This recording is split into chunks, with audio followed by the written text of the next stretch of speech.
charted. They're a really good version of these Catalan structures, and black is slightly better already according to an engine, even though, yeah, potentially very, very, very symmetrical structure. The bishop e3, knight d2, maybe white just develops and neutralizes the initiative. Thank you, Miro. And Nasi, the Duda, his road ahead? Let's have a look. He's currently in second place. He's playing a player who's not having a great tournament. The understatement. The last yes. place at the moment. Yes. Next round, he's playing Alireza, who normally we expect he would be playing for the first place, but now he's in the 9th. In the last round, Pragg, who's also at -1. And again, Pragg is a player who in 2025 has basically won everything. Every possible tournament he played. Yeah, those three players, big names, like you said, languishing. Knight h5, nice. And for Duda, he's got the white pieces in this round. I'm sure he was hoping for something. Yeah, he did not get good. any advantage in the opening, and he's also lower on the clock. He's down to 10 minutes against 18. Yeah, opening didn't go his way, but maybe he'll still find a way to find an advantage. One more game left. Wesley So.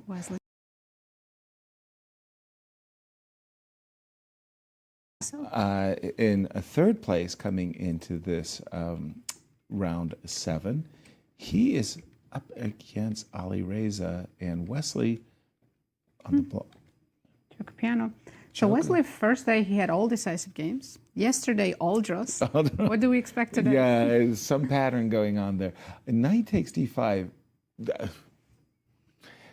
You've got these double pawns on f2 and f3.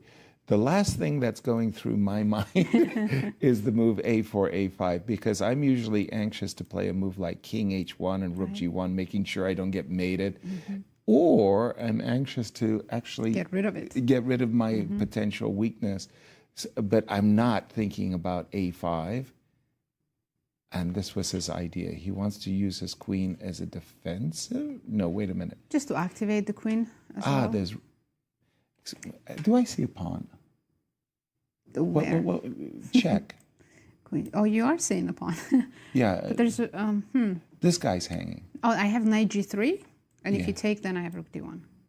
So first I had to move the hanging knight from e2. Exactly. That's what. So very, very good. Rook d1, and I take, but very good. But on the other hand, knight g3, knight f4. Okay, he didn't play it. Let's just. Rook d8 is on the board. Okay, so a5, queen d6, queen a4, rook d8, knight g3, a6, and we're up to date with the players. I don't like Alireza's pawn structure. I'm stating the obvious here. How do these two match up, Nasi? Let's take a look. I'm sure they've played many times. Wow. Whoa! Wesley's actually ahead, so they've played 30 draws and +2 for Wesley, 15 wins against 13. Impressive by Wesley, because Alireza, such a dangerous player. One of the best rapid players in the world. Right. Wow, we just saw the move knight f5. We're going to hold our horses here. And tell us about the probabilities and pie charts. How are things changed as far? We know that pre-tournament Magnus was a huge favorite. Overwhelming. 68%. Firouzja was at second place with 11% and Fabi in third with 10.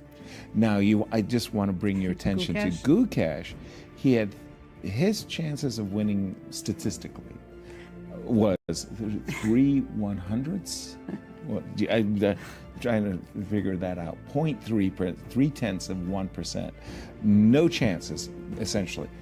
Well, he didn't like that. Yeah, as we roll forward. After day one, you can see Carlsen increased his chances 80%, but Alireza and Fabi dropped down. And Gukesh increased enormously. Tiny bit. Enormously, percentage-wise. Yes. But let's see now after day two. Whoa. Only. So Gukesh is leading the event. He's in the 4th place. 7 point. That's crazy. He's leading the event by 2 points. We believe in Magnus's blitz skills. That's why. That's what's going on. 56%. And then Duda is in second with 18, and Wesley third. Now, in these rapid and blitz events, we've seen it time and time again, the player who wins the rapid usually wins it all. Yes. Okay. So this is the GCT history. In 2017, Magnus won the rapid, then the blitz. Oh, in Paris. In St. Louis, then that was Levon Aronian. Then Hikaru Nakamura in 2018. Again, Magnus we see in 2019. And in Paris, MVL. Every time, rapid and blitz. Great names. Great names. And oh, there's again, more. There's more. It continues. You win in rapid. This the is what trend happens. continues. And in 2022 and 2024, we remember that was Alireza who dominated the GCT events. Wow, who is it going to be this year? Great names there. I just wanted to catch up because a lot of moves have taken place. After the move A7, A6 by Wesley, we saw the pieces getting vacuumed. Knight F5, attacking the queen, check, to the king on G1, queen G4. It's a bit of a surprise for me that Wesley went knight F6. I was expecting him to somehow try to keep pieces on the board, considering the pawn structure. Bishop C5, nope. Knight F6, change. Wesley says, gift me the pawn. Two bishops. And it's two knights versus two bishops. But the pawn Bishop B1, okay. Yeah, normally when you have two bishops, you expect you don't see them on very aggressive bishops, not right on the first rank. Right. Yeah, I think Wesley has no problems in this position. I agree with that. I mean, and I start to think, how do I plant a knight on the F4 square? I can go knight H5, knight D5, try to bring a knight to the F4 square and to pressure these pawns. For Wesley So, on the black side against Alireza, I think he's going to come out of this opening feeling good about his position. Does the engine agree? Well, gives around equal. Equal. It gives around equal, but apparently Black had a chance at advantage somewhere around this point, and possibly even one move earlier. But basically the idea was, you look at it and you understand, yes, White's plan of improving would be knight G3 and something along the lines of this light squares. And the engine was suggesting as one of the moves to go king H8 to be ready to meet knight G3 with F7, F5. Very sensible. And then, yeah, then knight G3 is no longer a good move because knight G3, F5, the knight is once again restricted and Black is ready to jump to F4 and so on. Very aggressive. So it's not like Black would have a good, big advantage immediately, but king H8 was sort of an attempt to play for an advantage.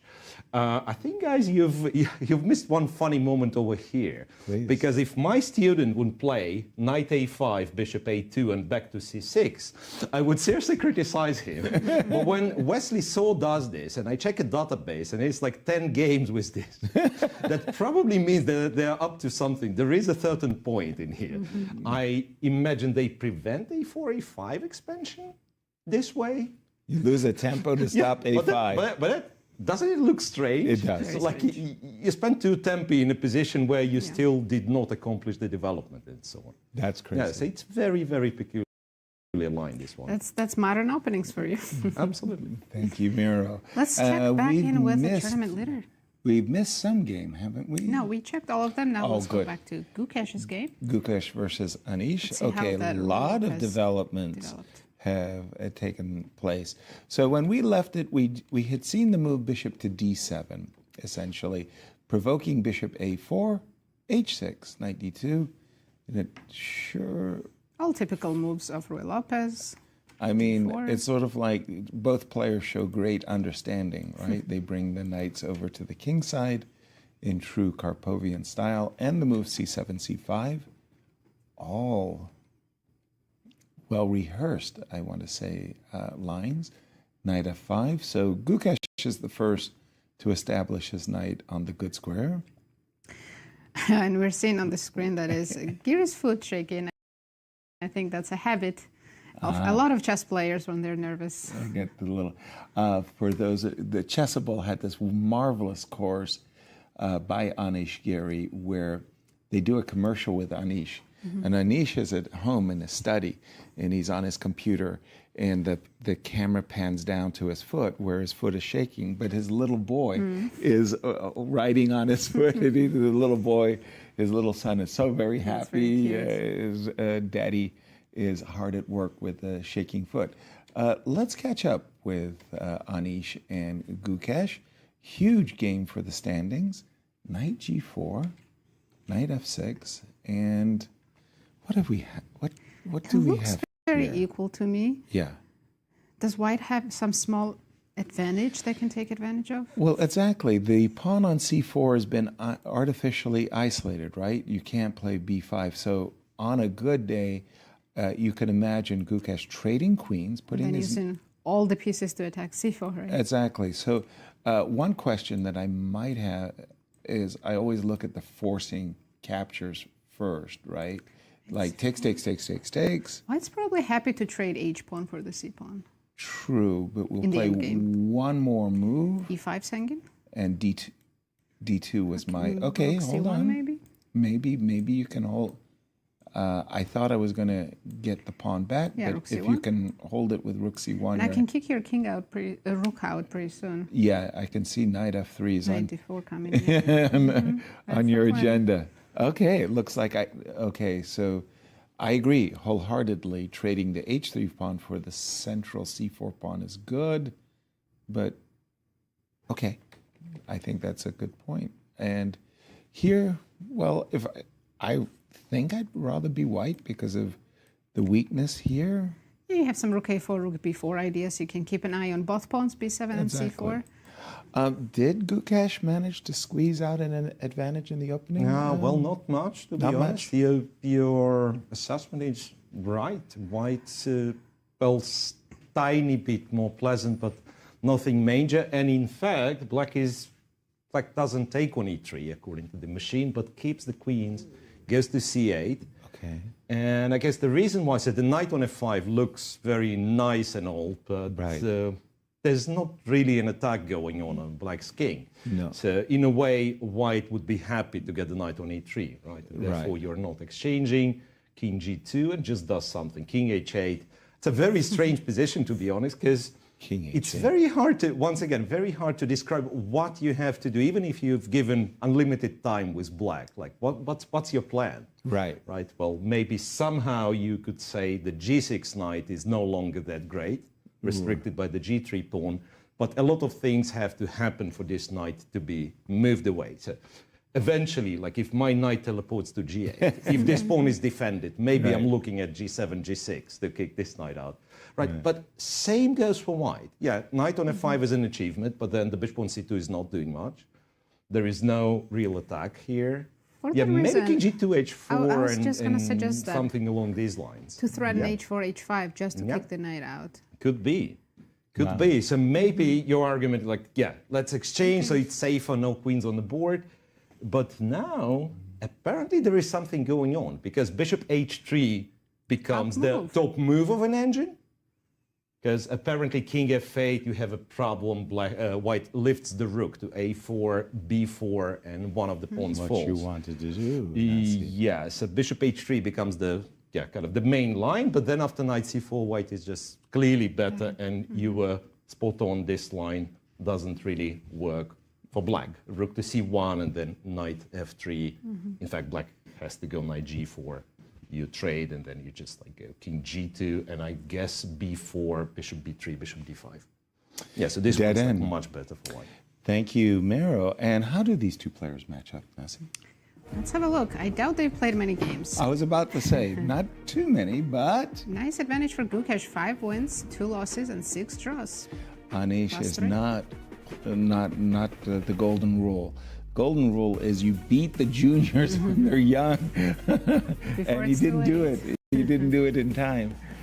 And their standings, Anish is actually in the middle of the pack. Yeah, he's at 50%, and Gukesh, as we know, is leading the event with 2 extra points.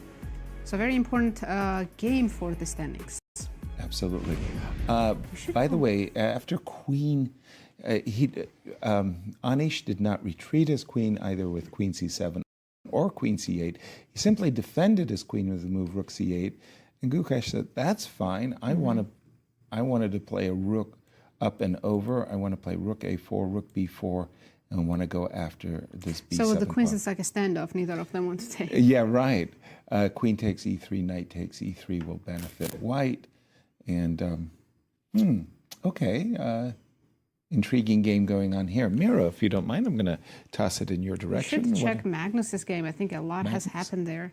All right. Magnus and Fabi. Knight did make it to g3, but didn't stay there for too long. After great effort. Yeah, well, that's absolutely mind-boggling position here. Yeah, so what can I say? So I don't know if we can go back because, yeah, a lot of things happening right now. Castle, the best move was just played by Magnus Carlsen. Believe it or not, but the engine advocates for capturing e4, which you would expect, but guess what? With the rook, Nice. not the bishop. Well, it just changed it. It just changed its mind. I don't know. It was saying rook takes, and then now it changes its mind. I was thinking rook takes actually makes sense because you cover d5 and then you're going for f5. Right. But no longer does it like it, and apparently because of a funny tactical thing, knight goes to b2 what? wants to go to d3, and if you take, I guess it's bishop a3. Yeah, bishop a3. So knight b2 is a little tricky. Sorry. The king is. I was thinking f5. You take on b2. I go f5. Queen h6 check. Rook to b2 check. Yeah, you are not taking as the bishop. Okay, we figured something out. All right, so rook e4, even though it was engine's top move before that, but after castle it's no longer is. Maybe let's be a little bit more practical, sensible and just take the pawn. Yeah, so pawn takes, rook takes, but I think this is what Magnus wants. So knight to b6 and then to d5. If you survive the direct attack now, after say f5 or instead of something knight b6, like that. is there some tactics with bishop a3, or it doesn't do anything? Bishop a3 you could play, but then just queen c2. Something on I b- guess rook just queen c2. I wanted rook b2 and to get the knight on d3. Does that work? Rook to b2. I'll have H4 to take. Knight takes, and H4 and then h4 is hanging. I don't want to. Who lose put that. the pawn on h4? Which might not still be the end of it. Knight d3, at least you shut down the attack, but you're 2 pawns down. 2 pawns. So yeah, e4 was a pawn sacrificed, and then h4. Bit much. To be honest, like looking at the engine's evaluation of plus 0.7, being 2 pawns up, I'm actually thinking maybe black has compensation. Rook b8, rook b2 being one idea. f4. Yes, it's still very tricky, to be honest. Because like the main line goes king to g3 and then bishop to c1, whatever that means. Yeah. I don't like this for black. You know, in human terms, it's just a completely messy position. Let's call it this. Queen to d5 and so on. Right, so that's exactly what you like to see. It's like when Fabi plays Magnus, not the boring rook e1 Berling, but something of that nature. Yeah, like very, very complex strategic fight. What's funny for me, if I look at this position, looking always at the potential of the pieces, I'm sitting there, if I'm white, I'm just dreaming of playing the move Queen h6. Yeah. I just so desperately want to. Yeah. I want to take on e4. I want to play That's f5. why you want to go f5. So I liked rook takes e4. Once you put it on the board, it felt right. No, it felt not bad at all, right? But apparently this knight b2 is very strong. Okay, and just pause. It's it for hard a to second. understand. Yeah. So f5. Don't we want to go f5? We right? do. With Okay, let's lose one game against the edge. Exactly. Not for the first time. So e takes. We'll take it as well. We take, and they take. And we retreat the bishop. And we retreat the bishop to there's not to knight d3, but to c2. But then, nonetheless, black goes knight d3. I guess we are just not getting there. And because the queen- moment we play queen h6, there's queen e6, offering the queen trade, and then queen g6 comes with a check. So I'm guessing we are, like, we've done the right thing, but we ran out of attacking pieces. So Exactly. basically, all of our stuff is here in this corner of the board, Right. on the queen side. So we had the right idea. Okay, so in this position, hold on, that final position that you just Final had. position. Final position. Let me see. Knight d3. So we take on d3. You take on. This D3. is very, very I interesting, by the understand. way. Yes, Yeah. pawn takes. And it's like really strange. There's an open G file, but because the bishop is on E7, it just covers everything. There's no queen Yeah. G5 checks. I mean, you Black king is safe here somehow. it's Right. weird, right? Yeah. You just look at the position, And again, open like G queen file. H6 doesn't really work, 'Cause of right? the I think queen queen E6. E6 this way or another. And if not for queen H6, Black's going to play king H7. Right. And then Black's going to use the H file. Yeah, that's annoying. So, yeah, so Okay. while optically it looked very pleasing. Yeah, let's sacrifice an exchange and go with the attack. Apparently it doesn't work. Okay. I'm going to go to the game of Duda for a moment because he, again, comes into today's round 7 as the second, in second place. Queen, see, what are you doing there? I'm not liking this. He's fishing. He's fishing as Duda. Is his queen safe there? I wouldn't call it safe. Wait, rook a7, where do you go? I go B6. Oh, b6. I just, by chance, I happened to realize that he does have a bailout, but okay. But I can take and then take. Never mind. So Rook Duda C8 is officially fine. joins Pawn Grabbers Association Yes. with his queen on B7. A gold membership, issue him a card today. But okay, how does Nodirbek? Okay, if Do you you play see the rook time, B8, guys? Do you see the time? my Duda's God. down to, yeah, 2 like below 2 minutes. minutes. So this was kind of a desperate fling. And how do I take advantage of this? Do I go knight to D4 You now? know what? I can start with rook a7 instead of rook b8, Oh, sorry. current position. Current position, rook B. And then on queen b6, I want to play knight d4. Now knight D4. Okay. So you same idea. You're just getting your rook Out of the way. off the diagonal, right? And you're threatening knight E2 check. That looks like a very decent idea. And the problem is I can't play rook E1. Then you trade queens, take the rook. Yes. If So I how do have you to, defend e2? yuck, do I have to do something stupid? No, that's really stupid. That's, yeah, because I can take on f3, then you have to take with the pawn as well. Yes. Not very pretty. Not very pretty, but I can take on b6, then c1, and then start picking up your pawns queenside on the pawns? queen side. Maybe Makes- rook b8 is better here, I'm not sure. Or taking on c1. Or taking on C1 and taking on B2. Yeah. We're talking a huge advantage those for black. bishops. Yeah, no, I mean This you're is going to how play. your 2 bishops versus 2 knights should look like. And this is how we're taught to play chess as well. I mean, strategically. So wait a minute. Rook A7, Queen B6. Miro, jump in here because for Nodirbek, who's having an awful tournament, this could turn around. That's a huge chance. You're Yes. absolutely right. And kudos Nazi for spotting there after queen b6, knight d4. Yes. Well, almost winning. It's +2, and the best you Exactly. have is like give away this pawn. Oh dear. And then, yeah, no, it's like black is dominating here.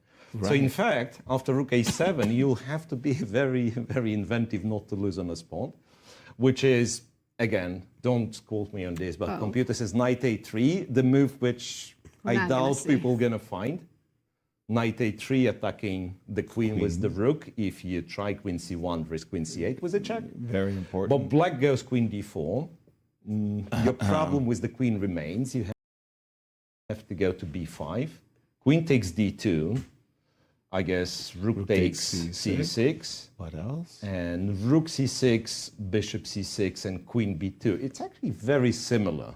Yeah, we Very got similar. So 2 bishops, full control. Black is just like completely dominating this game. But Wow. he didn't play rook a7. He didn't play rook a7. He played rook b8 and knight d4 like you were looking at. Rook Right. b8 Is it still good? is like drops significant portion of the advantage. Rook b8, queen a6, knight d4.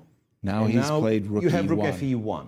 And Yes, you so that's didn't the have difference. that when the rook was on a7, because we could have played queen takes b6 It and makes a rook big takes difference. c1. Oh, Yeah. not to be overly critical, but this seems to be Nodirbek's problem is that he's just missing that one nuance. Rook a7 versus rook b8, his advantage is huge. Yeah. When white is able to play rook e1 defending e2, the advantage is not so big anymore. Okay, wow. I'm going to go to Gukesh. Yes, I think he's made some progress because Anish did take on e3, and we were thinking that was not the best move for black. Right. Because now white has a beautiful setup where I can attack both your weaknesses, c4 and b7. Yeah. I can go rook b4. I'm sure Anish's plan was to play knight to d6, defending b7. Oh, pardon me. I have rook b5. Rook b5. Yeah. Maybe, I wonder if bishop a4 is good, but well, at not least right in away. that case, I would be able to trade rooks. Well, but right? you just trade, don't b5, go h5. Yeah? Oh, h5. Oh, is e5.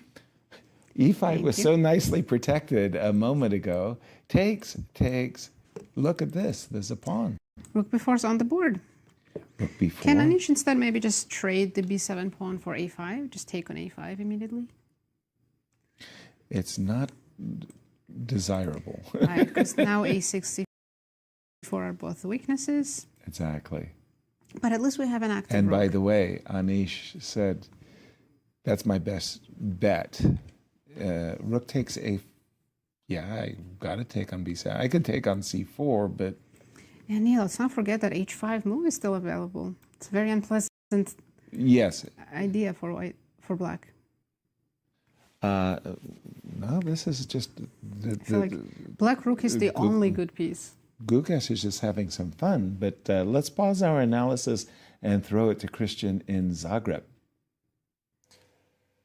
Some updates from Croatia here on the scene. We have the seconds of Fabiano Caruana and of Anish Giri, that is Miguel Santos from Spain, and Jan Smits from the Netherlands, and they're discussing the games with each other. It's very cool to see all of these players, all of these grandmasters just chatting away and trying to understand the games of their pupils. They're not checking the engine, they're just looking at the screen with the moves and trying to calculate themselves. It's a very, very complicated position in both of those games, but specifically I was chatting with them as well about this game of Fabiano and Magnus, and it was quite intriguing at this particular moment after the move knight to e4.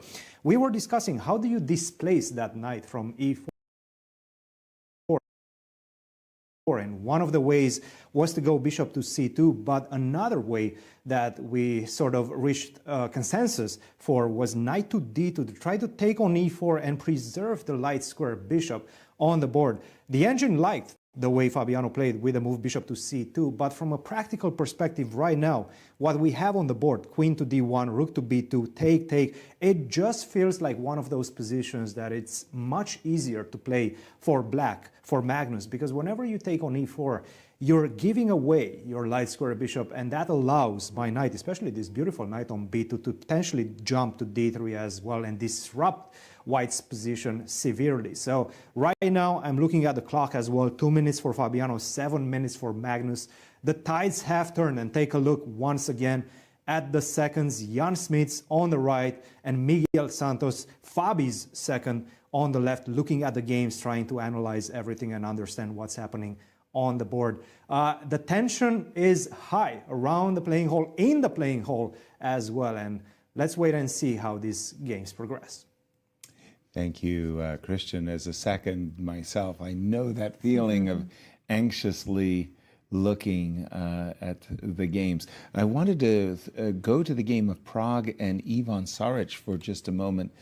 When we left that game, that was this very unusual open Sicilian.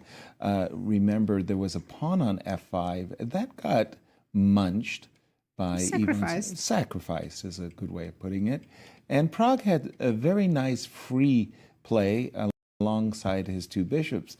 But just at the time that Christian was talking, I thought that Ivan had missed this very important move, bishop to b6. And if you move the rook on d8 and allow rook takes d5, we're going to be shaking hands very soon, as Ivan's position is just terrible.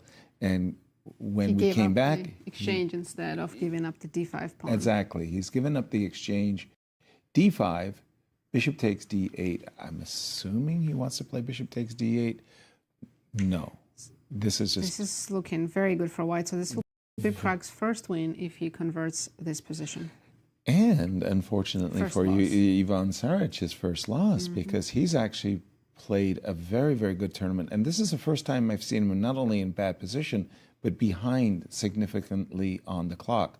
Looks like Pragg is doing very well. I want to turn it over to you, Miro. Where would you like to take us? Yeah, I was please. actually looking at this very, Also. very short position, trying to understand what's going on in here. And apparently d5, even though looks very natural, you just move the opponent to e4, so you want to continue advancing the center, was like a big mistake. And instead, black could disturb white's king, white's queen side with b5, b4. So after d5 and all of that happening, there's now the position on the board. You have to play d3. Peculiar, yeah, like you take on d8, that's what computer was saying not so long ago, and then cd5, cd4, queen d5. Well, objectively, of course, good for white, but still the game's going.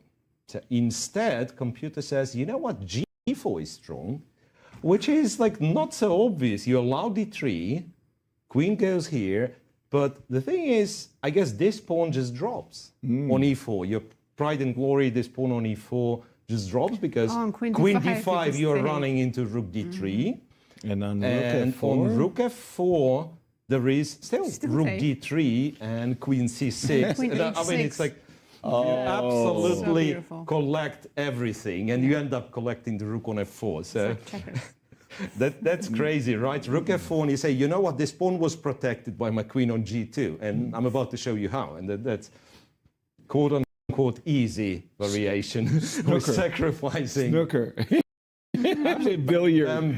Yeah, very, very nice. Yeah, very, very nice geometrical motif. I'm guessing he's just bad for Saric, and it's a pity because he had a fantastic tournament so far, and even in this game it was No g4. no g4. We do have the Okay. position with queen d5 on the board, as your first variation is the one that's currently on the board. Players are getting into time trouble. Nasi, I'm hearing that Wesley is now worse against Alireza. a big game because Wesley comes into this He's round in third place. in third place. Okay, well, wait a minute. It's a rook at d. This is technical stuff. Come on. We've got time trouble. Duda's in big time trouble. Yeah. Okay, there's a game. 20 seconds for him and his position. Whoa. Whoa. Where did his Hold queen on. go? No, there's a queen. There's a queen. Duda has only 30 seconds on his clock. Is that right? Am I reading? Yes, that's right. And it's two rooks against the queen. But Unless black's king is weak, two rooks should be much better, right? well, yeah. Just And the eight- would. We're going to pick up a2 or e2. I was having a problem. I was playing the illegal move Queen E8. I see. That was my problem. So E2 is currently 12 seconds for Duda right now. A3. E3 He played it with. Yeah, very few seconds. Okay, so the normal imbalance of queen versus two rooks. Normally, the queen would lose unless the queen has a perpetual check or even a winning attack against the king. In this case, after the move bishop f8, it sort of feels like Black's king is safe. the palace is, Protected. yeah, the moat, the bridges are drawn and all that good stuff. Knight f4, so it looks like Nodirbek. Wow, and Yeah, what? he has a very good chance to win this. It's not going to be easy because he's going to lose the a4 pawn. If he could keep that pawn alive, then it would be an easy win. Sure. So the immediate e5 and or g5, just to disturb the knight, is running into knight d3, and that's a tempo against the rook, which explains why the rook just played itself from b2 to a2. So if we go queen a4, I'm assuming it's going to be e5? Yes, and Yes. then taking on e3. And knight to d3? Knight h3. I just despise the move knight h3. Knight d3, rook e2. All the games are now in time trouble. Maybe we Yes. should jump to the Gukesh's game. He has 13 seconds on the clock. Ooh, 13 He seconds. still has an advantage, but it's not that easy to convert, And especially knight, with no time on the clock. knight went to d2. I'm assuming we're about to see knight to d6, just protecting the pawn on c4. A kind of a funny dream is this: the bishop on c2 could potentially be tickled. I don't know. And also h5 still hasn't been played, but I guess now it wouldn't help white that much. e5 pawn is completely safe for And black. the knight is rerouting How do we make itself. any progress here? I'm with thinking white? knight. Well, first of all, it's Anish to play, right? Yes. And his clock time, by the way. He has 3 minutes. Too much time. Whoa! Sorry, Yes, 3 it's- minutes for Anish. How much for? 15 seconds for Gukesh. 15 seconds for Gukesh, who is coming in on riding a 5-game win streak. A cinco. Yeah. So there's a move for Anish, rook b5, which apparently equalizes or makes position close to equal. That's a nice Getting move. to the b2, to kind of the core, the anchor of white's pawn structure on the queen side, like rook b5. Because if you trade the rooks, I guess black There's is nothing. totally fine. Yeah, And if I take on e8 first and play bishop a4, it's still nothing. same story, Yeah, right? You're gonna, trading, yeah. Looking back to e7. So rook Yeah, b5. so rook5 kind of forces it, because b2 is hanging, we have to trade. Now Anish is probably aware of rook b5 and all that good stuff, but he's also aware of the 15 seconds, and he's thinking like maybe. Do you think he wants to put pressure on Gukesh? Right. Maybe I should play the move knight d6 and just I was play. going to say he would have rook b5 available anytime, but not anymore. Gukesh played rook a8. Okay, I'm thinking this knight on g6 needs to find a better job. It's not working. Well, I think if you move that knight, white might have f4. I might get some Okay. activity finally on the king side. Well, and he's about to do it. Well, he just wants to get his knight. Play it, say it. f4 immediately. And Gukesh. boy, He was ready. he was ready. So what is the big idea behind f4? If you provoke me to play f6, why did the inclusion of f4 and f6 benefit white? You want to gain more space? f5? Can I play b3 and also play on both sides? I know I'm getting rid of your quote-unquote weak pawn, but it's not weak anymore on c4. I can't win that pawn. Well, like Korchnoi says, the pawns are only weak if you can attack them. Weakness is only a weakness if you can attack it. I'm not sure. Are you really threatening to capture this guy? I could play knight to d7, knight to c5. Rook a7 played by Gukesh. Rook a7, check. Sorry, my screen's a little messed up. Knight d7, natural Yeah, I'm move. starting to like black a little bit now. I feel like our rook on a7 is not as good as it was before. It's not impressive. And by the way, even less so, you mentioned b3 a moment ago. But you just now put, it's too now it late. makes no sense, right? Because the knight. Whoa! What's rook a2? Yeah, rook a2 is coming. He will have to play knight d1 and passively defend now. Whoa! turned around. We're seeing a big swing in I'm tournament worried leader. about that rook. Can black play king d8, king c8, and just trap it on b8? King d8. So the idea is How do we what- get out of it? And I mean, if you have go to immediately check, check. Knight c8. c4 is hanging. c4 is still hanging.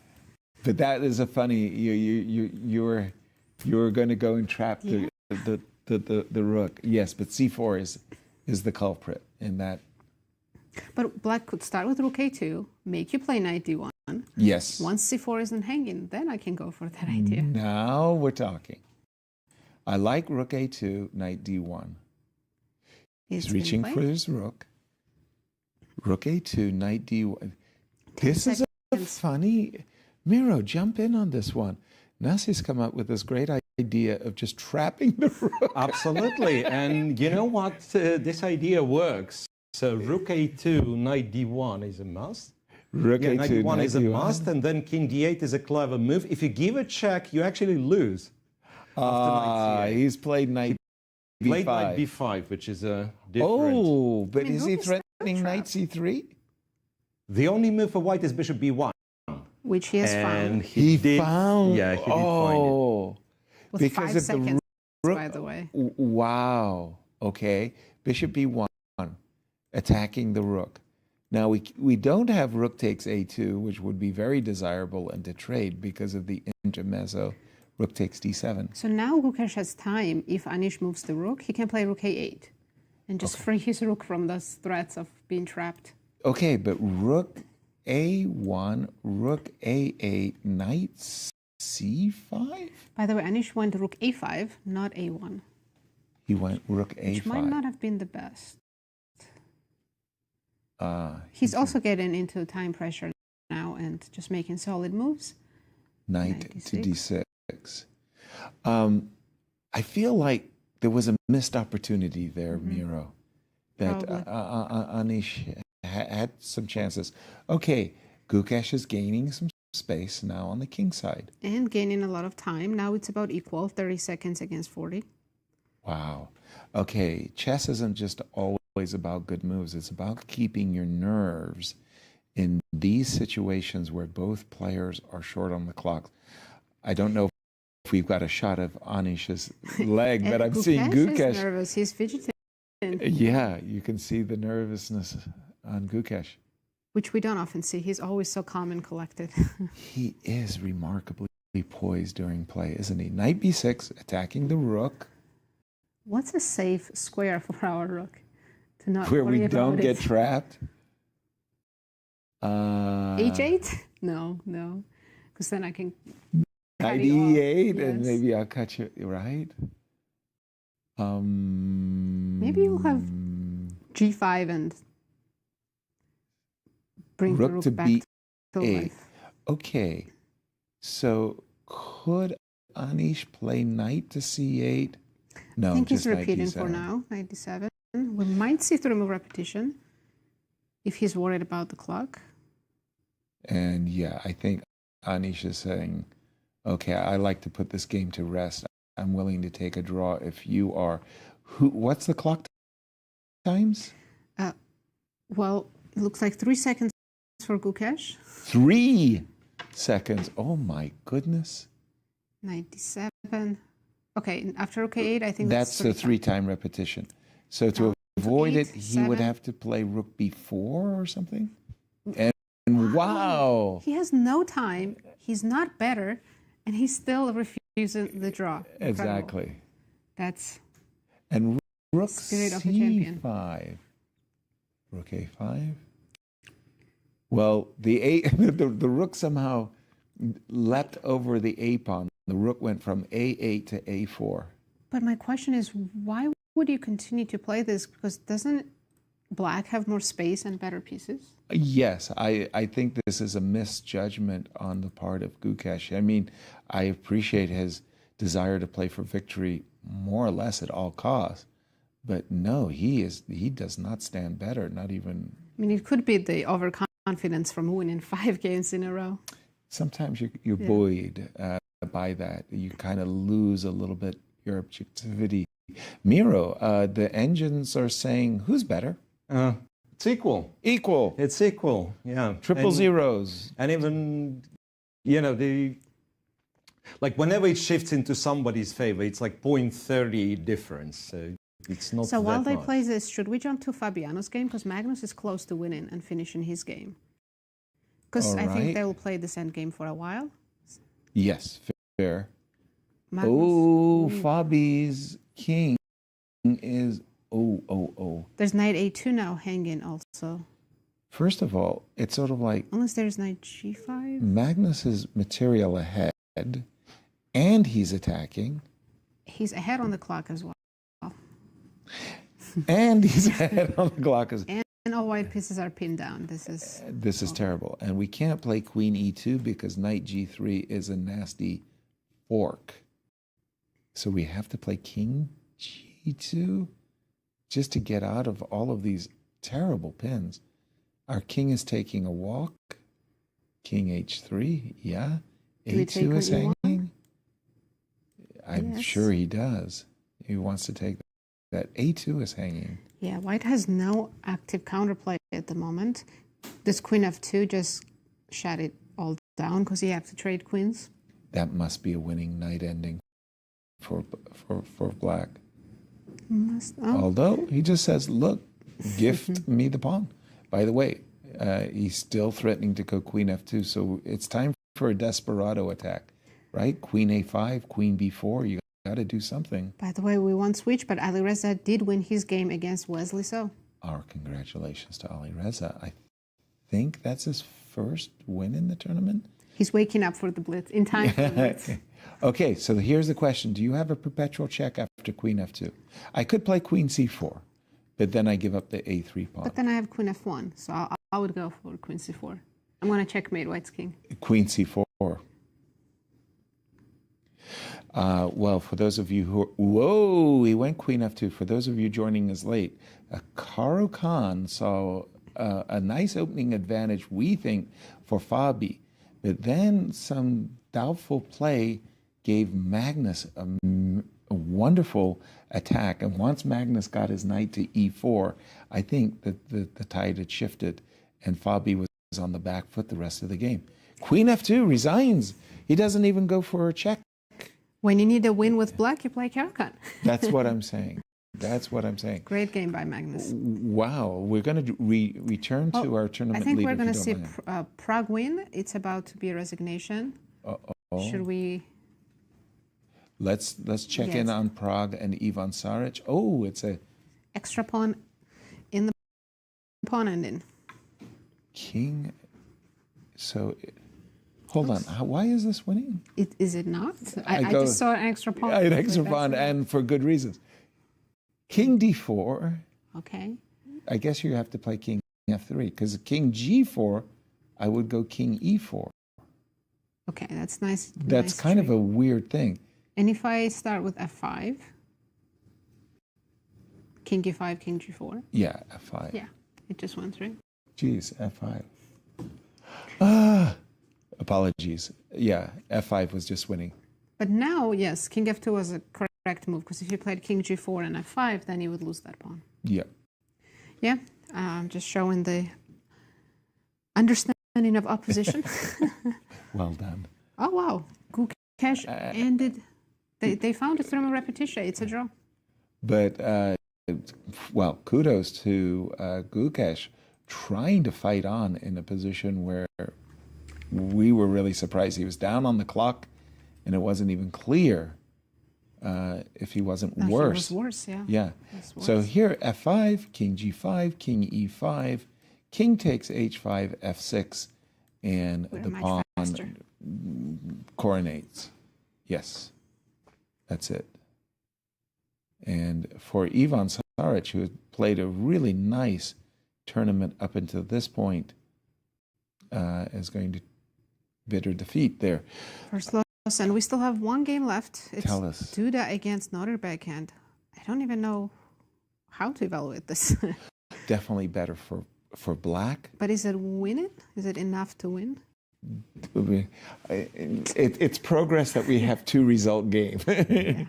A two-result game.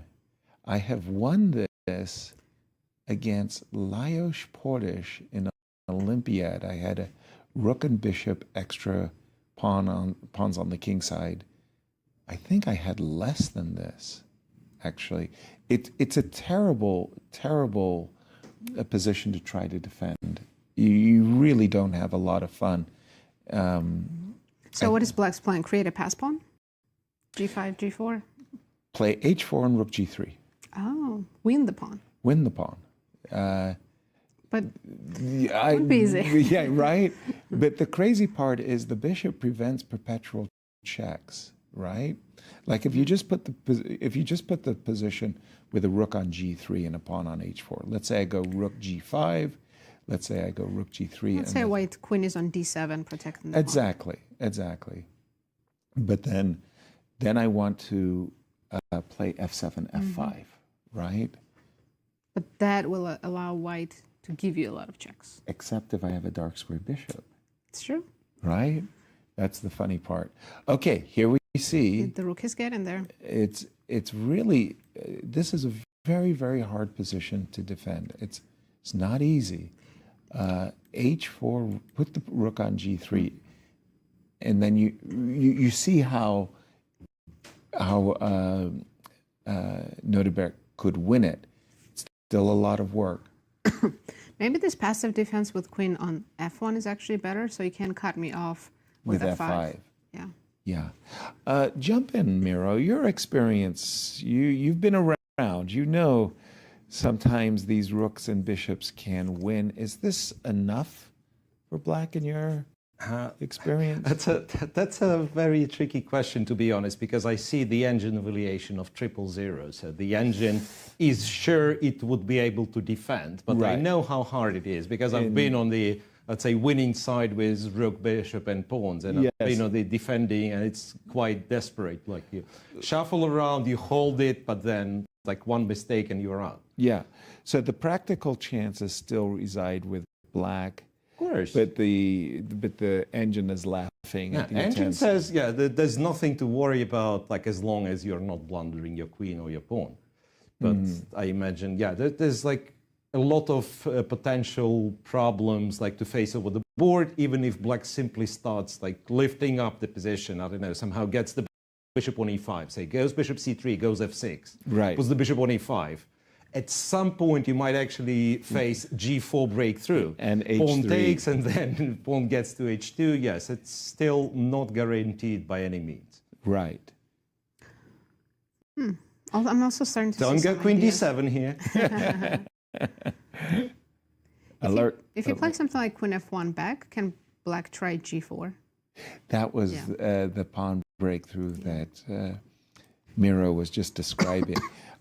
Maybe it's premature. You might want to analyze king g6 and stuff like that. But here, what Miro was saying, you anchor your bishop on e5, you put the pawn on h2, and that's how you could easily lose this position.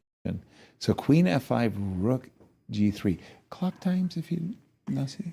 Duda has less time, 10 seconds against minute and a half for Nodirbek. I mean, he can gain time easily here. Right. Make so many moves. Exactly. And I'm sure arbiters are looking for 50 move, but g5 was just played, so it restarts. The 50 move rule, any trades or any pawn moves, and the 50 moves reset. With queen f3.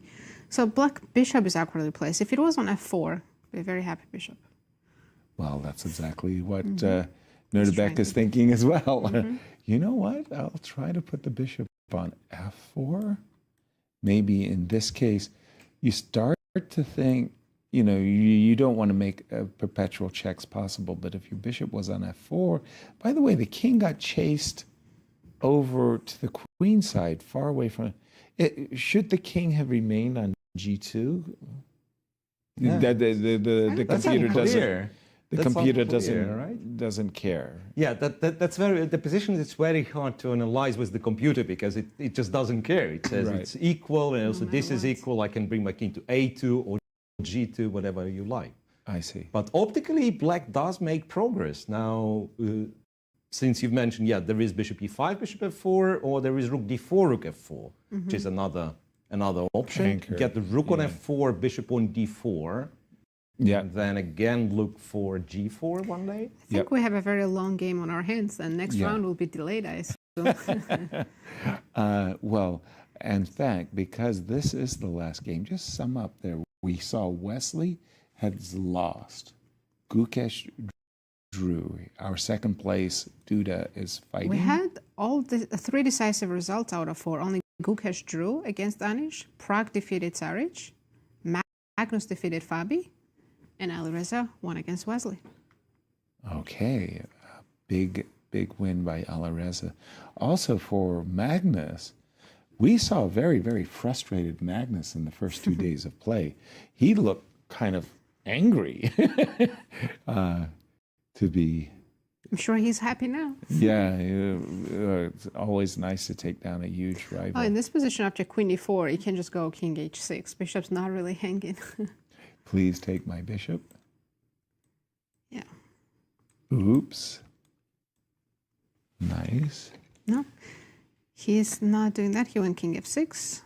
King f6. Okay, he's still thinking about anchoring his pieces.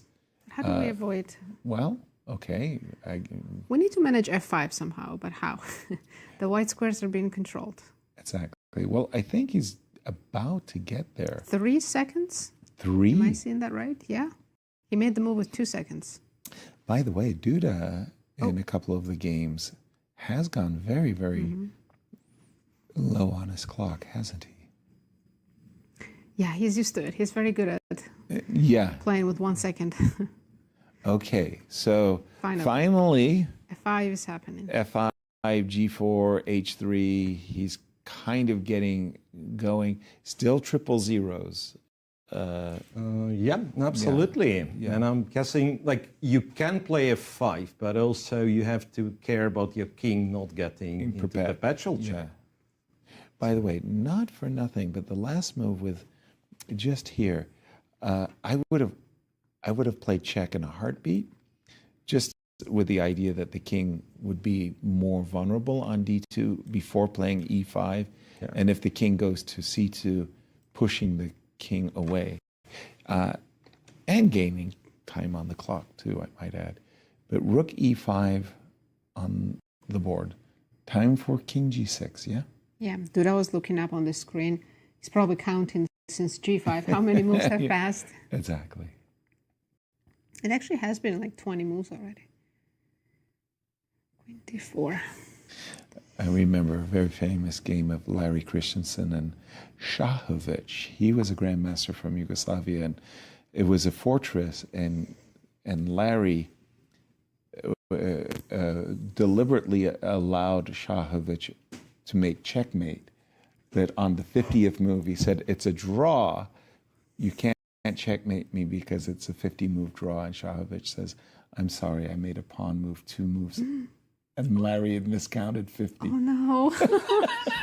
It's like, That's just let's tragic say, comedy, right? yeah, exactly. Let's say Larry was not a happy camper.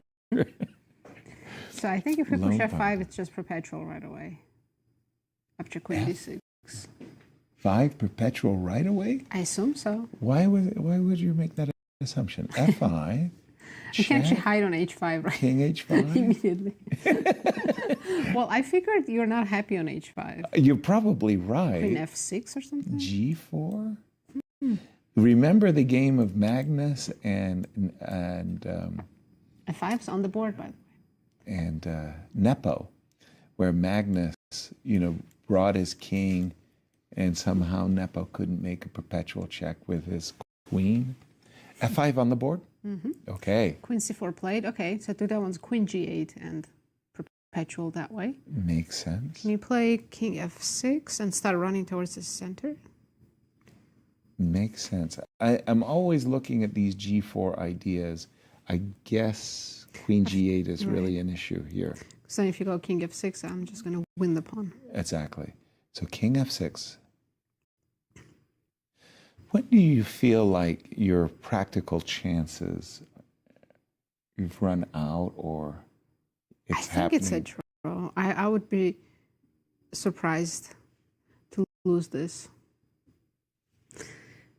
4. Okay, Yeah, so it's because the king just can't. it's all about the king. Okay, so where are we moving our king? Let's just say king d1, and I go rook here. I can't hide my king. You just check me. I won't let you go to e4 f3. Yes, That's the that's point. the key. Yeah. So you keep checking me, and the moment I step on e4, Diagonal then you're going to give me a diagonal check.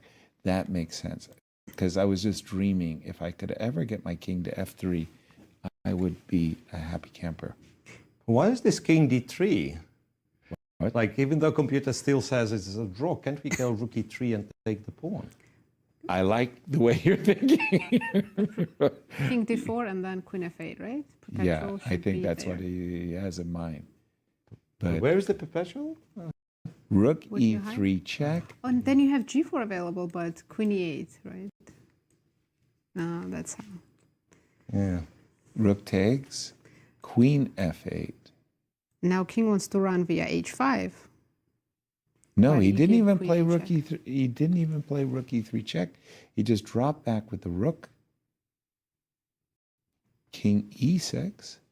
I assume he wants to meet queen c8 check with rook d7 check, and that was a clever move by Duda. He's taking advantage of the fact that now he can cross the e file and bring his king back to f1. Ooh! He left his rook hanging. I am not kidding. Nodirbek played the move king d5. Oh my God. Kept his hand on the piece, forgetting that the rook was That was too much. undefended. Oh, if he had lost that game with such a terrible move like that, there would have been a gnashing of teeth. Okay, Duda now would be in first, I think, clear first. now I think this was more or less my question to you. When do you feel like it's gone, like your chances of winning? And I think the queen on f6 is just such a, it's powerful, it's so powerfully Unless he can placed. do bishop g3 and g4. Can still, Chief pawn is hanging. yes, and if I sacrifice that and improve my king, it won't be enough.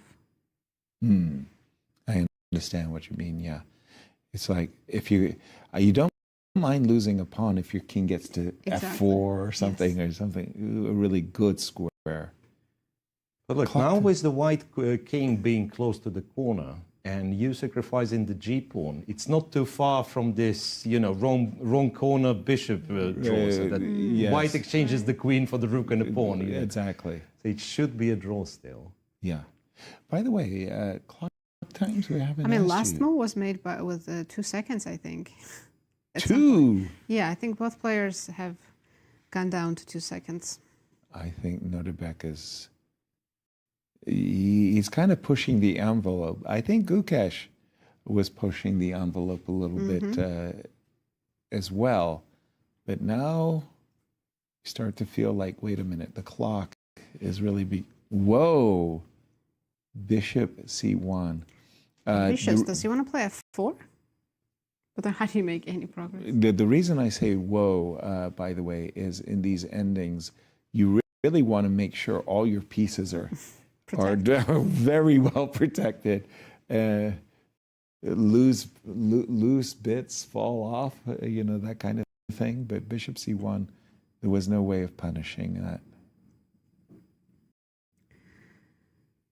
Will he repeat or will he keep trying?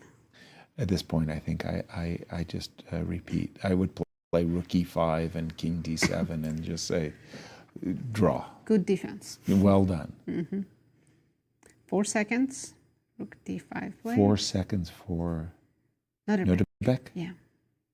Because at one time it was Duda who was down to just a few seconds. I guess he can try rook d2 and rook h. No, queen f5 defends the pawn. Never mind. It just turned out that the queen is fabulously well placed on f6. So playing f5 didn't help black at all. The timing was wrong. Yeah. And also the problem is the desirable g4, hg4, the bishop is now hanging, so we can't recapture. So g4, we would be lose 2 pawns. Then we you're would risking there. exactly. We're trying, I think, too much. There on move 110. This might be the longest game we've had so far in this rapid portion. Miro and I are both big snooker fans, and in snooker, when you make a century, you make 100 points. Everybody celebrates and applauds. In chess, you make 100 moves. Everybody goes, "What's wrong? Boo, boo, hiss." And for yes, I just fell in the same trap that you were describing. I was counting the moves since g5, and we were approaching 50, and then I realized, well, f5 was played not so long ago. exactly, Yes. exactly. And again, it just so happens that the queen on f6 is just magnificently placed, and for Duda, moving his king between f1 and G2 is so easy, and the queen so hard to disturb, right? Because the F pawn would fall if you played rook E6. If this game goes long enough, he'll go back to 25 minutes. He just made move with 1 second. Did he? What? He's risking way too much. 1 If second. he flags this, You feel so terrible. Wow. I think he realized that, so he made next 3 moves very quickly. Yeah, just like, what am I thinking, letting my time click down so far? There's just no new ideas left in this position. Can never improve your king without giving up too many pawns. Exactly. And he just has to make a move. A draw. Except.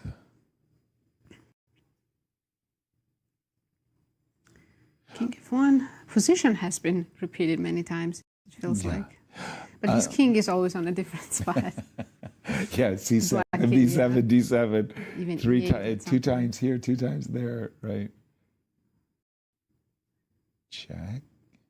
King F3. Why not F1? Why not Still? F1? Why change it up? He did bishop D4? No, well, that makes no sense. Sorry. G pawn. Yeah. Oh, So you no. come back bishop F4, and he can play like something like rook E4 now, but I don't have to take on F5. Good, good, yes. You don't. I'll just start giving you checks. He's played bishop F4. I think that's a final admission that I haven't made any progress. But look No, at his body language. No, he wants to try everything he can. Yeah, And I mean, who can blame him? He's looking for his Best form. first win. right. And in this game, he's been close. He was at some point completely winning. Oh, so really? Right, with the 2 rooks. Yeah. This persistence is because of a huge miss, I A imagine. carrying over from the previous moves. And again, his clock, he's thinking a lot. Sticking down to 4 seconds, yeah. Now, just a word of advice for the young players watching. You can make a move like King F1 and say, I'm going to play King F1 and claim a draw. And then the arbiter will tell you, no, this position has only occurred twice, and this, and you have to do this. And so you lose a minute. You give your opponent a minute. But then you get all the information you need to be able to make a claim in the near future. Why is the king on A5? I don't know. When There did was a it- queen on F6 a moment ago. I went into this wonderful... Okay, some progress. King is advancing, but he can't go too far. He can't cross the C file now. Yes, but we're checkmating the queen. King A3, bishop B2, and checkmate to the queen. Oh, wow. That's nice. Yeah, actually, that looks good. He's going for it. King A3. We're on move 125. Amazing. Are we going to reach 150? Very doable. So Wait a second. After queen b6, instead of a check, weren't those pieces like Yeah, in the they're air, and you hanging. might have been losing a 5 pawn. bishop B2, bishop B2, So the F5 pawn was pushed on move 92. right? Which means 142 would be... you're a math girl. And they're not that far off, actually. We're on 128 right now. So if we sneak our king to A2, Can you hide queen A6? no, I don't think I can hide. Yeah, I think it's still a perpetual queen B1, and I'm using all the white squares to check you. Look, and even if it's not like the king on a2 is all of a sudden Something very great. threatening. Yeah, it's not H2, it's A2. Yeah, exactly. You want your king on g3 secured by your pieces, right? Exactly. Then we are talking black winning. Right. Okay, they repeated twice already. It's going to go king C4 probably. But then it's And still queen another D3. check. Yeah. King C4 played. And after queen D3, is he going to hack king B4, king A5? It was just, All the way back to the 7th rank. I think he is actually. because I don't see how else you make progress or change up the position at all. Right. Yeah, king a5. Chess is an endurance sport, by the way. Now, by the way, queen g1 wins the pawn. Queen g1. Yeah. Whoa. And that's what I would do with white. Yeah, I'd kind of start to say, look, dude, I'm going to punish you. Then you lose h4 too. Because you put your pieces where they're hanging. The bishop is not anchored. When the bishop was on f4, it was anchored in queen g1. And Duda gained so much time. He has more than 2 minutes now. And guess what? Wow. If Duda wins this, Also now say we goodbye understand to the why 50 he's in ruble. second. He has been opportunistic. What a Also, move. Queen no more 50 g1. moves because pawn's going to come off. What a move. Queen g1. And suddenly, where's the bailout for black? King b4, take a pawn? Okay, are we losing 2 pawns? We're going to lose 2 pawns. Well, there went number 1. I And can't save both of them because bishop.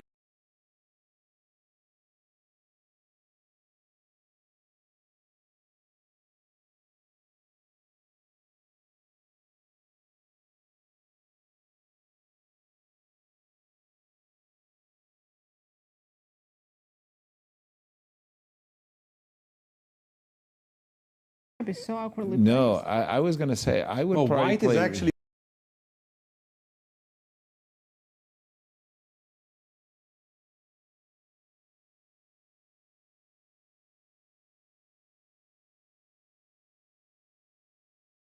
winning according to machine. Sorry to interrupt you. Okay, at least big advantage. better. Yeah.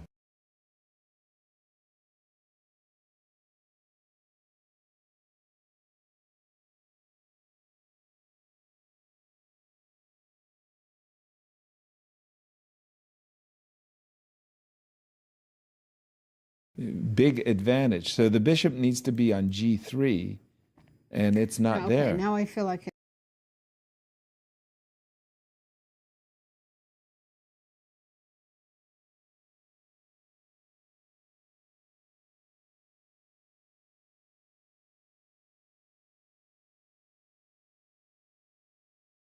black has a setup like fortress. How could you possibly win this, right?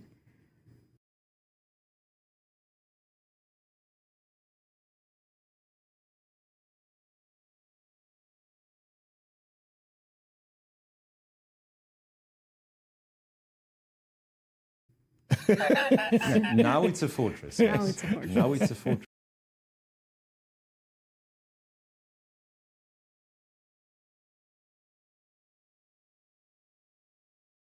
Because there was like a very narrow window of opportunity for white.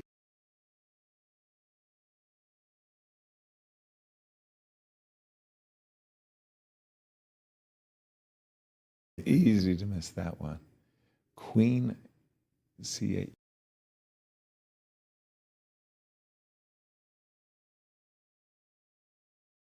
Yeah, okay, this should be a fortress because, Yeah. I mean, what can you do?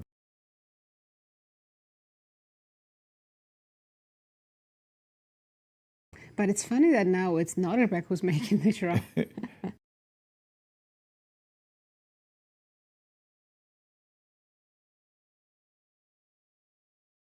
So will we wait for another 50 moves now? Oh no. I don't think Duda will play for that long. By the way, this really delays the round. You can see all of He the was other supposed players. To start already 5.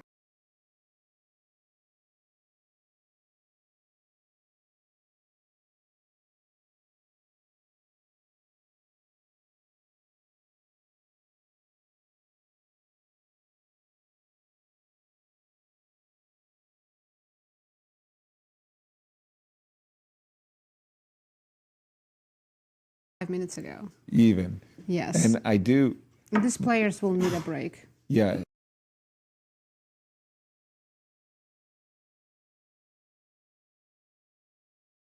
Exactly. And I do believe that Chris Bird, the arbiter, will say it's a legit for the players to have 15 minutes between the games. Sorry, I They'll mean get 10. 10 minutes, 10, yes. 10 minutes.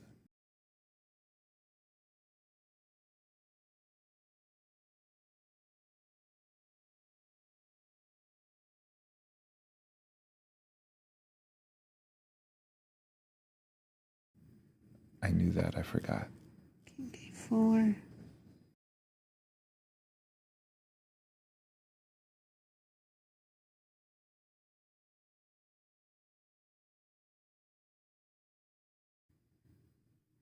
Okay, I mean, there's still a chance to blunder.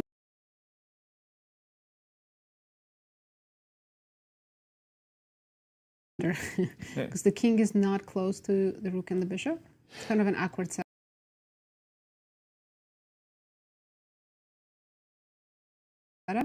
You know, it's funny, because the king is actually close to the rook, I think I would actually prefer a fortress with my rook on b4 and my bishop on b2.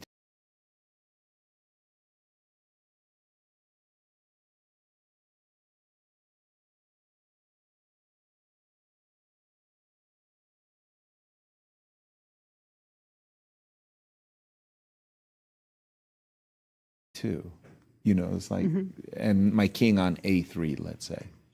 So, but okay, he's getting there.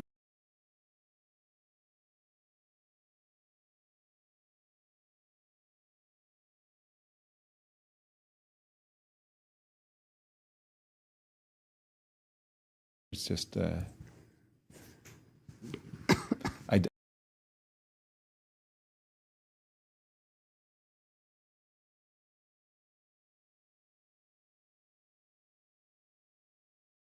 I don't want to allow queen takes d4, and it's an unexpected.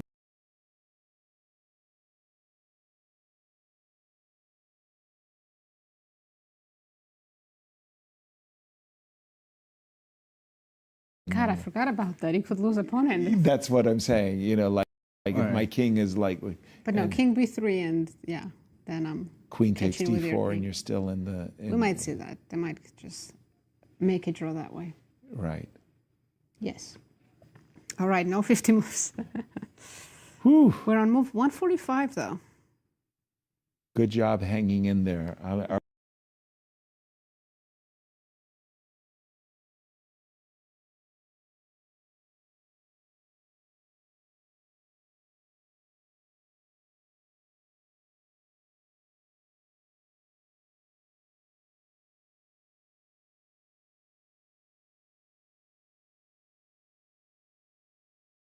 Our endurance commentators, we get special.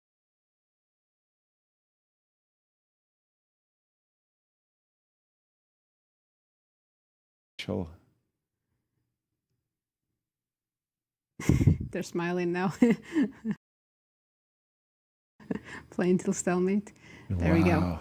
The longest game for sure.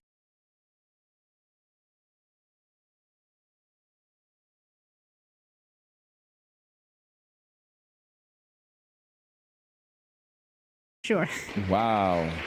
What a fight. And a very, very appreciated.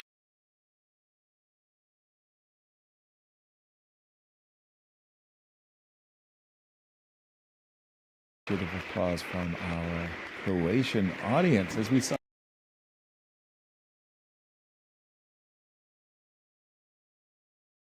3 decisive games in this round 7. Let's jump to Zagreb.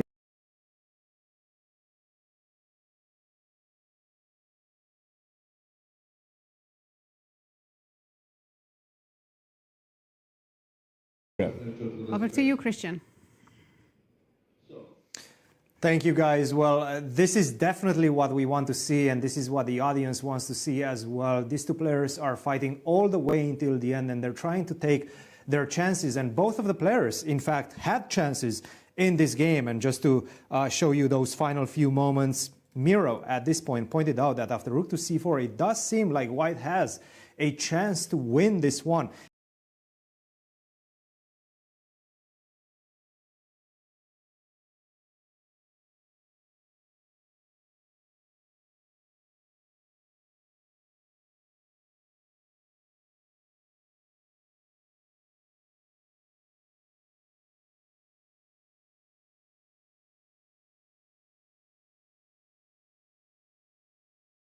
not with queen to f5, because after queen f5 you just simply create this setup with all of the pieces protected as black, and all you have to do is just keep the king close enough. At some point, white is going to have to sacrifice the queen for the bishop and the rook. But what he could have done was give this check. It's all about the awkwardness of black's pieces. The king needs to stay close to the rook.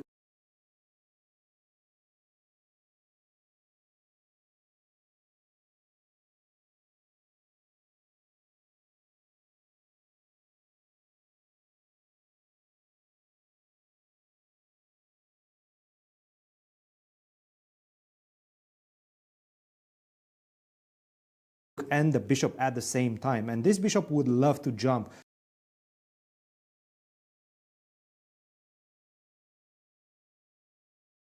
all the way to g3 to protect that pawn on h4. You don't care about the pawn on f5 as black, you care about the pawn on h4. The same goes for white. Obviously you would love to take the pawn on h4. After queen e7, king to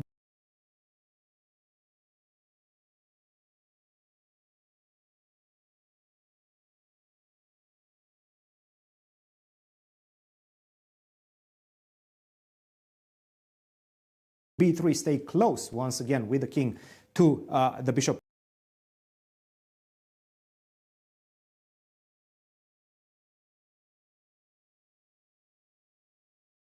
And the rook, and I can go queen to f7, set up this pin. Now I have a huge threat in the position.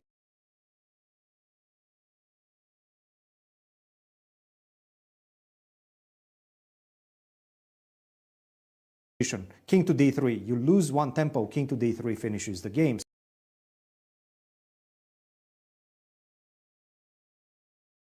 So you have to get off this pin with the move king to b4.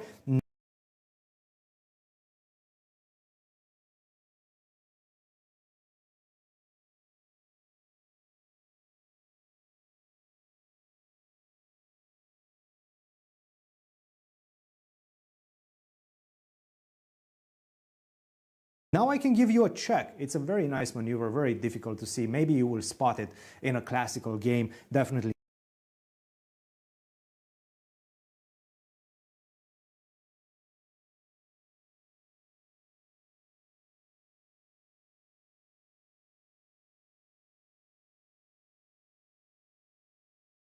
Not in a blitz encounter. Queen to b7. Now if you go king to c5,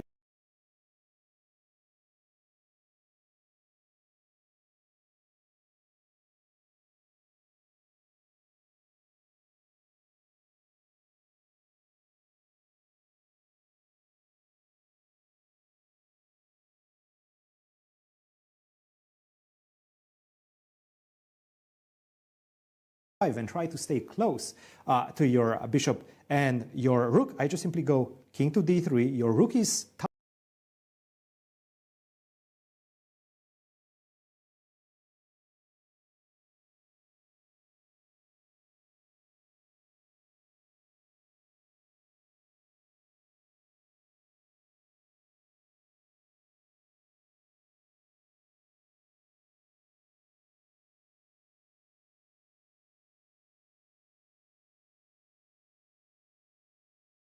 tied down to the defense of the bishop on c3, and if you move the bishop anywhere, well, the problem is I go queen to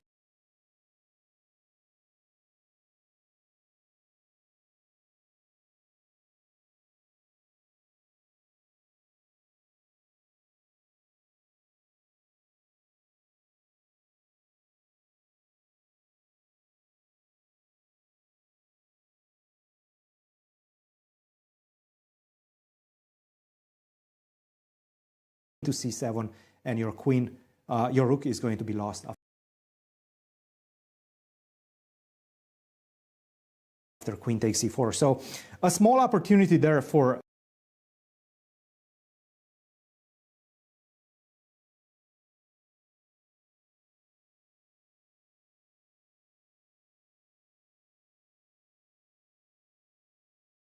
Duda.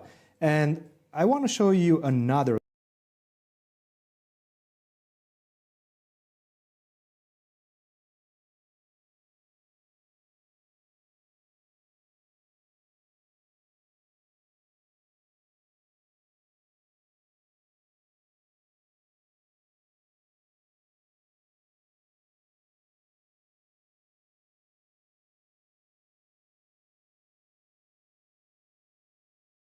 game, the one between Fabiano and Magnus, because Fabi, in fact,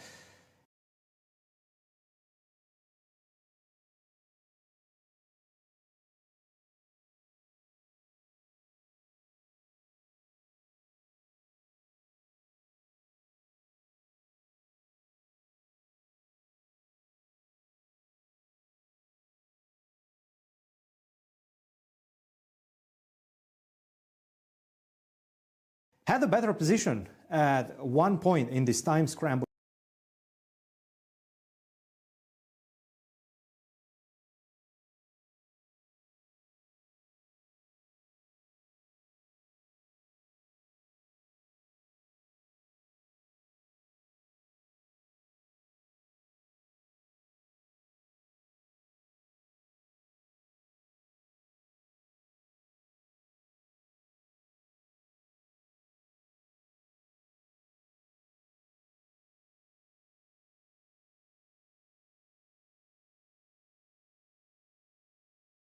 situation. He's a couple of pawns up, but obviously black has this extra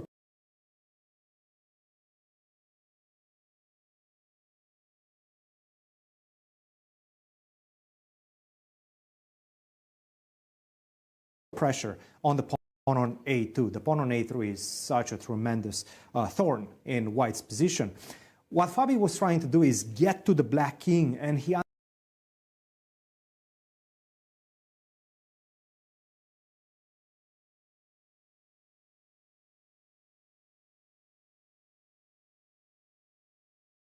understood that he has to do that. He played the move h6, but not like this, not like this. What he had to do was f5. Now, the idea is that if you take on f5, I go e6, I sacrifice another pawn. It's all related to the disruption of your pawn structure and me getting, with my queen, closer to your king. For example, if you accept the sacrifice, then I just simply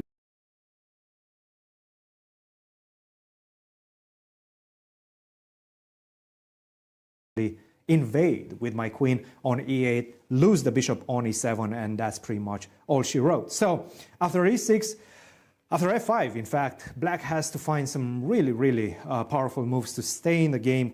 Queen to f4, and after f takes e6,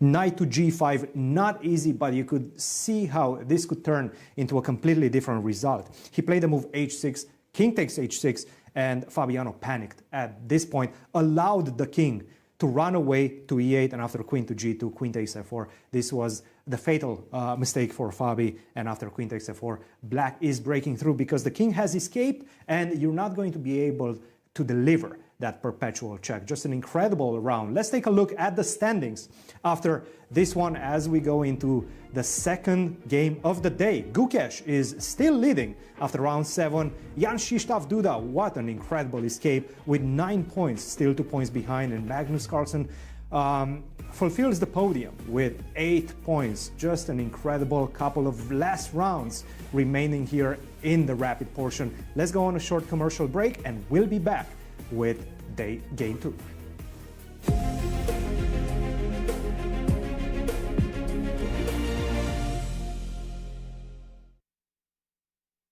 When you come to Croatia, you have to visit the city where I have found my love, Dubrovnik, and see a concert in this place. You have to enjoy coffee on any of our squares. And see the most beautiful Croatian building. You have to learn all about our legends. You have to party here. Take a photo there. Dance everywhere. You have to come to Croatia. Croatia, full of history and culture, full of life. 10 years, one legacy. The Grand Chess Tour marks a decade of mastery where only the strongest chess minds carve their names into history.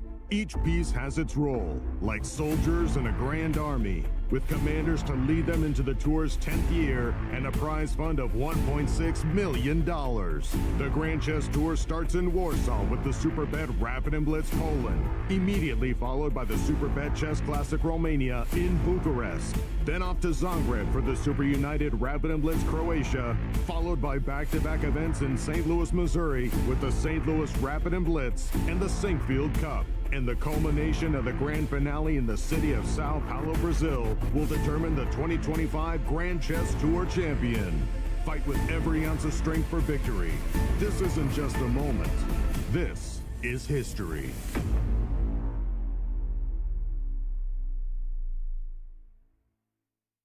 When you come to Croatia, you have to find the nearest sailboat and visit one of the sunniest coastlines in Europe. And drop the anchor at any of our 1,000 islands. You have to listen to the biggest Croatian musician, the sea organ in Zadar. You have to swim here. Dive there. Sail everywhere. You have to come to Croatia. Croatia, full of islands to discover, full of life.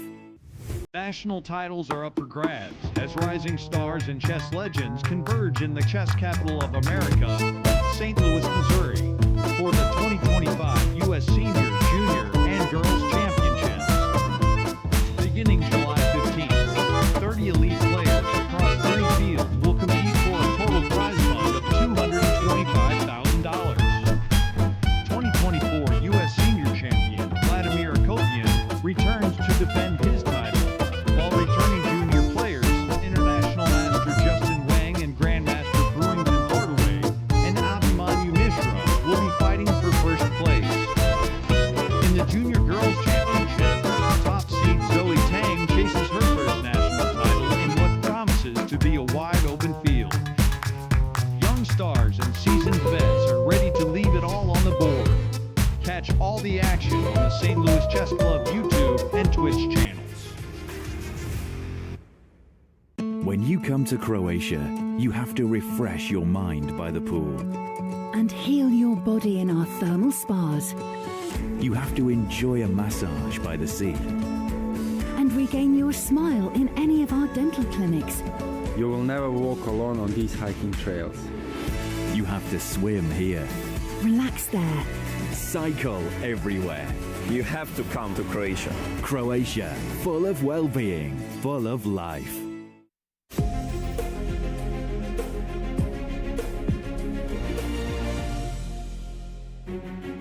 Welcome back, everyone. We had a lot of decisive games in round 7. Let's take a look at updating standings.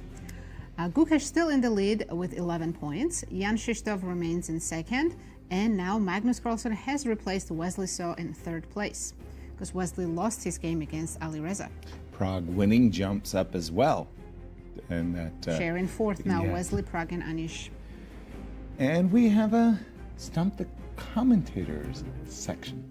Players from how many countries have competed in the Grand Chess Tour? Dear me. Wildcard or participant? I'm going to go with the maximum. I'm going to go with minimum. I'm going to go with an 8. 23. Okay, so once again, you're leaving it was the right answer. I'm picking B. Okay. Yes. And we're doing this on purpose. But look, we've had so many players over the years. It's got to be 23. Come on. It's probably 19. Come on. You're right. Yes, sir. Good job. Wisdom, age, glory, all of those things. Well done, yes. Well done. Thank you very much. Pairings for this round 8 coming up. Let's have a look. Nodirbek is playing Magnus Carlsen. Anish Giri against Fabi. Ivan Saric playing the tournament leader, Gukesh. Wesley versus Prague. And Duda against Firouzja.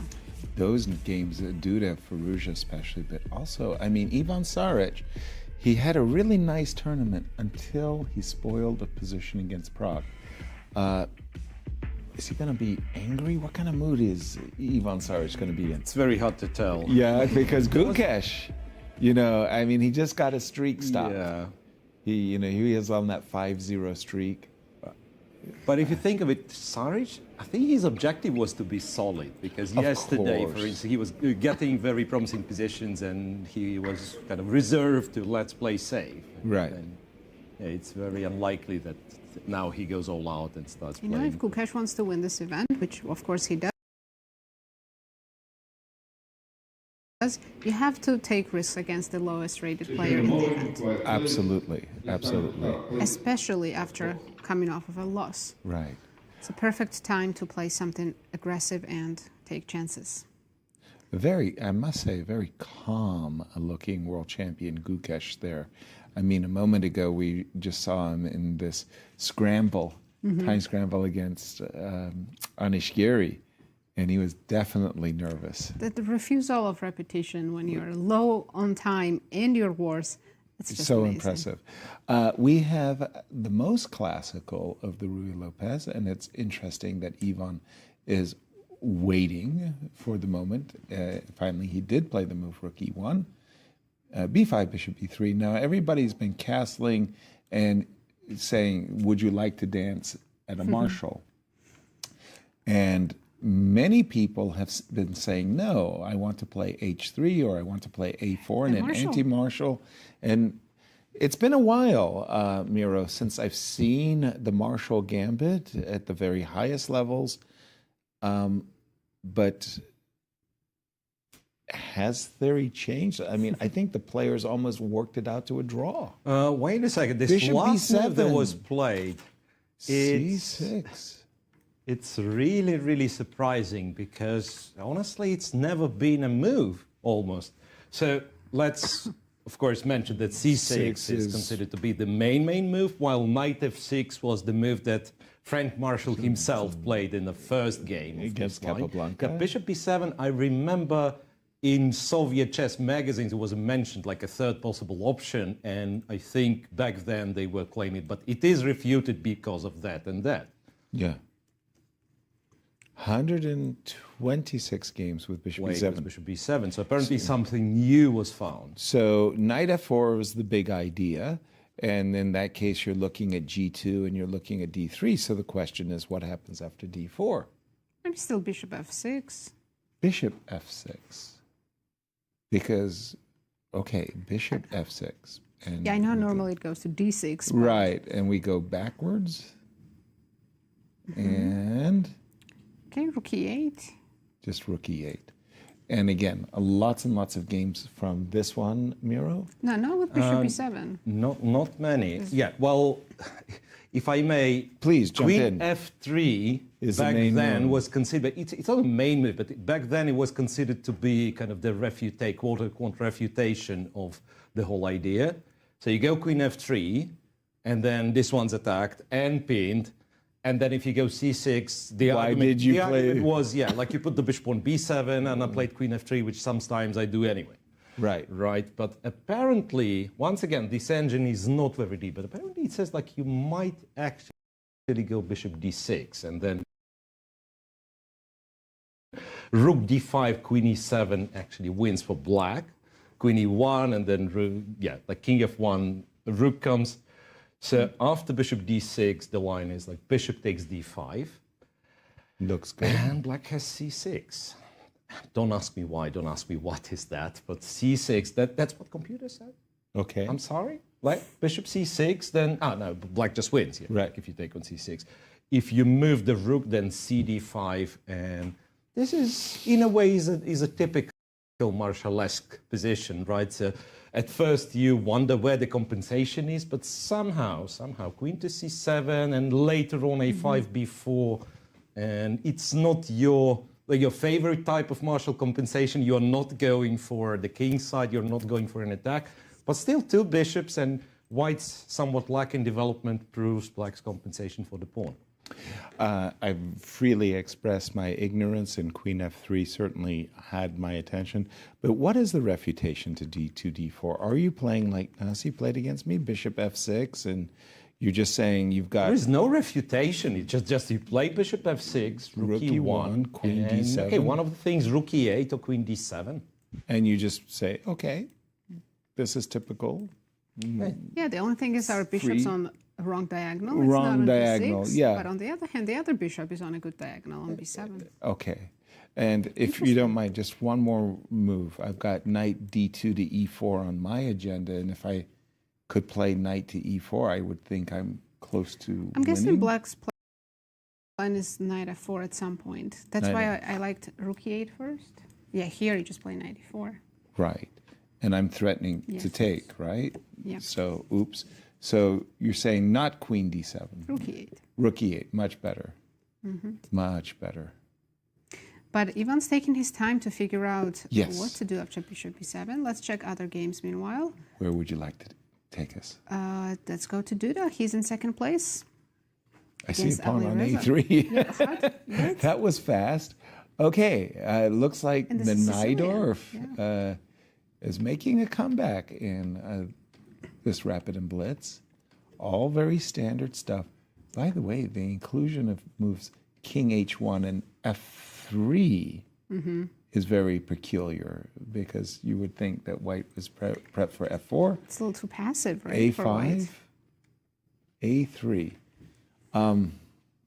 Okay, I don't know what point we left theory, Miro, but it already feels quite unusual to me. And can you tell us if this pawn push a5, a4, a3, is it too much for Black or it was the best thing to do? A5's actually being played.